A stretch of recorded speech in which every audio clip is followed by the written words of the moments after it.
ओम जयंती मंगला काली भद्रकाली कपालिनी दुर्गा क्षमा शिवा धात्री स्वाहा स्वदा नमोस्तुते। नमो देव्यै महादेव्यै शिवायै सततम नमः। नमः प्रकृते भद्राय नीतः प्रणताय स्मृतम। साथियों नमस्कार, आपको नवरात्रों की हार्दिक शुभकामनाएं। साथियों नवरात्रि चल रहे हैं और आजकल व्रत और उपवास सब लोग कर रहे हैं। तो मैं बता देना चाहूँगा कि रूसी वैज्ञानिक व्लादिमीर, उनका कहना है कि अनेक वर्षों के अनुसंधानों के बाद वो लिख रहे हैं कि उपवास के द्वारा, व्रत के द्वारा फिर से जवान होना और अपने यौवन को बहुत दिनों तक बनाए रखना संभव है। आज का मेरा वीडियो व्रत के बारे में ही है। तो व्रत के बारे में मैं कुछ नियमों की चर्चा करूंगा। यदि आप हमारी सनातन संस्कृति की बातों को अवैज्ञानिक मानते हैं तो नोबेल पुरस्कार विजेता डॉक्टर योशिनरी ओशुमी की बात सुन लीजिए। उनकी ऑटोफेजी में दम है, जिसका अभिप्राय यह है कि भूखा शरीर क्षतिग्रस्त एवं कैंसर कोशिकाओं का भक्षण करता है। इसका अभिप्राय यह हुआ कि व्रत के द्वारा हमारे शरीर की रोग प्रतिरोध क्षमता बढ़ती है और कैंसर की कोशिकाएं नष्ट होती हैं। इसलिए शरीर की रोग प्रतिरोधक क्षमता को बढ़ाने के लिए सप्ताह में एक दिन व्रत अवश्य रखना चाहिए। और इस अनुसंधान को नोबेल पुरस्कार भी मिला था, आपकी जानकारी के लिए बता देना चाहता हूँ। तो मैं आपको बता दूं व्रत में हमें क्या करना है। महाभारत में लिखा है कि इन चीज़ों का सेवन करो तो व्रत टूटता नहीं है। ये सब चीज़ें व्रत नाश नहीं करती हैं। क्या क्या चीज़ें हैं, मूल संदर्भ आपको दे रहा हूँ, क्योंकि मैं बिना शास्त्र प्रमाण के कोई बात नहीं करता। मैंने कहा कि प्रायश्चित्तम प्रक्षम चिकित्साम च ज्योतिषम धर्म निर्णयम बिना शास्त्रेण यो ब्रूयात तम विद्यात ब्रह्म घातकम। जो बिना शास्त्र के बात करता है वो ब्रह्म हत्या का दोषी है। और मैं इस दोष अपने ऊपर नहीं लेना चाहता, इसलिए शास्त्र में जो लिखा है वो मैं आपको बता रहा हूँ। तो वह महाभारत में लिखा है अष्टौत्तान्य अव्रतज्ञानी आपो मूलम फलम पय है हविर ब्राह्मण काम्याच गुरोर वचनम औषधम। यानी इसका अर्थ हुआ कि ये चीज़ें यदि व्रत के दौरान आप सेवन करते हैं तो इनसे व्रत टूटता नहीं है। पहली चीज़ बताई आपो का मतलब है जल। आप जल का सेवन व्रत में कर सकते हैं। मूलम, मूल भी कंद मूल आप ले सकते हैं, मूल का सेवन आप कर सकते हैं। शास्त्र ने कहा आपो मूलम फलम पय, फल का सेवन कर सकते हैं। और पय कहते हैं दूध, दूध का सेवन भी आप कर सकते हैं। और इसके बाद बताया हविर भाग, जो यज्ञ का एक भाग होता है उसका भी आप सेवन कर सकते हैं। और ब्राह्मण काम्या, ब्राह्मणों की जो इच्छा से जो वो बताते हैं वो चीज़ भी आप सेवन कर सकते हैं। और गुरु और वचनम, और गुरु के वचन, गुरु ने कहा कि ये चीज़ें खा लो तो आप उसको, वो अकाट्य है गुरु और वचनम, इसलिए वो भी आप व्रत के दौरान सेवन कर सकते हैं। औषधम, और साथ में औषधियाँ, च्यवनप्राश, ऐसी चीज़ें आप सेवन कर सकते हैं, ऐसा शास्त्र में कहा है। आजकल हो क्या रहा है कि व्रत के दौरान चाय और कॉफ़ी पीना बहुत प्रचलन में है। अब होता क्या है, शरीर बिल्कुल निरन्न है, आप कुछ भी नहीं खा रहे हैं, तो उस दौरान चाय कॉफ़ी पीने से बिल्कुल कैंसर को आमंत्रण करने जैसा ही है। इसलिए भूल कर भी व्रत के दौरान चाय कॉफ़ी का सेवन नहीं करें। और ये कह सकते हैं कि यदि आप, बहुत सारी महिलाएं ऐसा करती हैं, चाय पीती रहती हैं व्रत के दौरान, लेकिन वो गलत है, उसको शास्त्र सम्मत नहीं कहा है, वो नुकसानदायक है।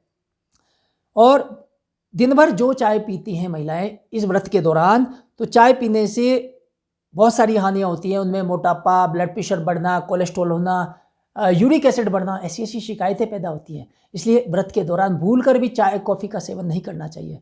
चीनी तो बिल्कुल ही जहर मानी गई है, उसमें सफ़ेद चीनी का बिल्कुल निषेध आपको करना चाहिए। अब एक विशेष बात और है कि रात के समय भूल कर भी व्रत नहीं खोलें। हम करते हैं दिन भर, आप सुबह से आप शाम तक भूखे हैं और रात को आप व्रत खोल रहे हैं, गलत है, इसको शास्त्र सम्मत नहीं कहा है। सूर्यास्त होने से पहले ही व्रत खोल लेना चाहिए। रात के समय व्रत खोलना और फिर भरपेट खाना खाना वो शरीर के पूरे सिस्टम को चरमरा देता है। रात्रि भोजन का शास्त्रों में पूर्णतः निषेध किया गया है। भारतीय धर्मशास्त्रों में तो स्पष्ट कहा है कि आयुर्वेद का ग्रंथ है अष्टांग संग्रह, उसमें कहा है सायं भुक्त्वा लघुहितम समाहित मनः शुचि शास्त्रम अनुसंस्मृत्य स्व संयाम च संविशेत। ये लिखा हुआ है कि शाम के समय हल्का भोजन करिए। सायं भुक्त्वा लघुहितम, हितकारी भोजन हल्का सा वो लेना चाहिए आपको। व्रत खोल रहे हैं आप रात को, वो नुकसान करेगा। रात्रि भोजन निषेध है। रात्रि भोजन का तो बिल्कुल स्पष्ट शब्दों में कहा है कि रात्रि भोजन नरक के द्वार हैं। नरक द्वारानि चत्वारि प्रथमम रात्रि भोजनम। नरक के 4 द्वार बताए, 4 रास्ते, उनमें पहला रास्ता है रात्रि भोजन। नरक द्वारानि चत्वारि प्रथमम रात्रि भोजनम। पर स्त्री गमनम चैव संधान अनंत कायिके। तो इसके बाद कहा न उदकम अपि पातव्यम रात्रौ यत्र युधिष्ठिरः तपस्विनाम च विशेषण गृहिणाम च विवेकिनाम। विवेकी लोग जो बुद्धिमान लोग हैं उनको रात्रि भोजन बिल्कुल नहीं करना चाहिए क्योंकि नरक का रास्ता है। और जो लास्ट में ये कहा महाभारत की पंक्तियां हैं, ये रात्रौ सर्वदाहारम परित्यजन्ति समेधसः तेषाम पक्षोपवासस्य फलम मासेन जायते। जो लोग रात्रि भोजन को बिल्कुल छोड़ देते हैं उनके 15 दिन का उपवास का रिजल्ट 1 महीने में ही आ जाता है, इतनी जल्दी। तेषाम पक्षोपवासस्य फलम मासेन जायते, 1 महीने में उसका परिणाम आ जाता है, इतना शरीर पर सुंदर परिणाम पड़ता है। तो आप रात्रि भोजन न करें, व्रत के दौरान तो भूल कर भी नहीं करें, बाकी सामान्य तौर पर भी रात्रि भोजन का निषेध है, नरक का द्वार है। रात को जो व्यक्ति खाना खाएगा, हमारे बुजुर्ग क्या करते थे कि संध्या से पहले ही भोजन कर लेते थे, शाम को 5-6 बजे भोजन कर लेते थे, यही नियम था भारतीय संस्कृति का। ये तो पाश्चात्य संस्कृति के अंधानुकरण ने हमें डिनर कल्चर को हमने फॉलो किया और हम रात्रि भोजन करने लगे। इसका परिणाम आपके सामने है।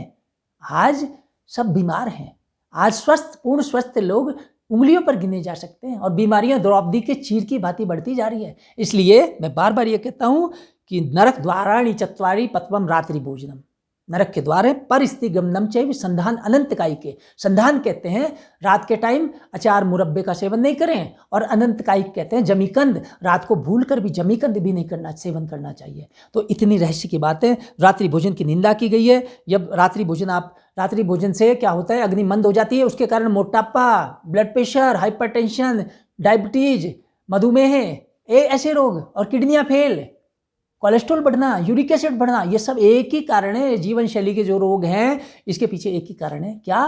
रात्रि भोजन। जैसे ही आप इसको परिवर्तन करते हैं आपकी ये बीमारियां अपने आप खत्म होनी शुरू हो जाती हैं और आपको डॉक्टर वैद्यों की जरूरत नहीं पड़ती। ये बहुत बड़ा रहस्य मैंने आपको बता दिया। ये मैंने मेरे द्वारा लिखित इस पुस्तक आयुर्वेद संपूर्ण स्वास्थ्य का आधार, इसमें मैंने ये बात लिखी है, आप इसका अध्ययन कर सकते हैं। छोटी सी बातें लेकिन बहुमूल्य हैं, आपके जीवन की दिशा को बदल सकती हैं। आप करके देखिए। इस पुस्तक को भी भारत सरकार के गृह मंत्रालय के द्वारा महामहिम राष्ट्रपति महोदय के कर कमलों से राष्ट्रीय पुरस्कार मिल चुका है। तो आप इसको, मैं आपको लिंक दूंगा, आप इसका अध्ययन कर सकते हैं। और यही बात बुजुर्गों ने कही है, खाए पिए समय पर और समय पर सोए, जीवन में संयम करे रुग्ण काहे को होए। 3 ही बातें हैं। आयुर्वेद के ऋषियों ने कहा त्रिउपस्तंभ, आहार, निद्रा और ब्रह्मचर्य, 3 पर ही हमारा शरीर टिका हुआ है। खाए पिए समय पर और समय पर सोए, जीवन में संयम करे रुग्ण काहे को होए। तो साथियों, आज का मेरा वीडियो यदि आपको अच्छा लगा तो आप इसको शेयर करें और मेरे चैनल को सब्सक्राइब करना नहीं भूलें। धन्यवाद।